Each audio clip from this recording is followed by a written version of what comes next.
தற்போதைய அண்மை செய்தி. கர்நாடக மாநிலத்தில் நிலச்சரிவில் சிக்கி 7 பேர் பலியாகி இருக்கக்கூடிய அண்மை செய்தி வெளியாகி இருக்கிறது. ஒரே குடும்பத்தைச் சேர்ந்த 5 பேர் உட்பட 7 பேர் பலியாகி இருக்கக்கூடிய விவரங்களை நம்முடைய செய்தியாளர் ஆனந்த் பாபு வழங்கலாம், கேட்கலாம். ஆனந்த் பாபு, முழு விவரங்கள். வணக்கம் சாம். கர்நாடக மாநிலம் உத்தர கர்நாடகா பகுதியில் ஷீரூரில் இன்று ஏற்பட்ட பெரும் நிலச்சரிவில் ஒரே குடும்பத்தை சேர்ந்த 5 பேரும் அங்கு கடை அருகே நின்றிருந்த 2 பேர் என மொத்தம் 5 பேர் பலியா இருக்கக்கூடிய சமம் பரபரப்பை ஏற்படுத்தியிருக்கிறது.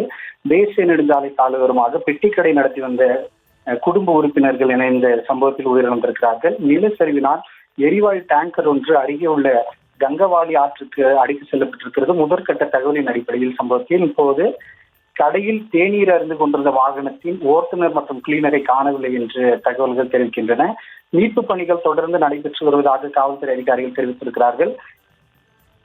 சம்பவத்தில் 7 பேர் உயிரிழந்திருக்கக்கூடியதால் கர்நாடக பகுதியில் பெரும் சோகத்தையும் அதிர்ச்சியும் ஏற்படுத்தியிருக்கிறது. இந்த விபத்தில் உயிரிழந்தவர்கள் யார் என்று பார்த்தால் லட்சுமணன், சாந்தி, ரோஷன், அவந்திகா, ஜெகந்த் ஆகிய ஒரே குடும்பத்தை சேர்ந்தவர்களும் அங்கே டீ கடையில் தேநீர் அருந்து கொண்டிருந்த டேங்கர் ஓட்டுநர் மற்றும் கிளீனர் ஆகிய 2 பேர் பலியாயிருக்கிறார்கள். மொத்தம் 7 பேரால் பகுதியில் பெரும் பரபரப்பு ஏற்படுத்தியிருக்கிறது. ஷாம்,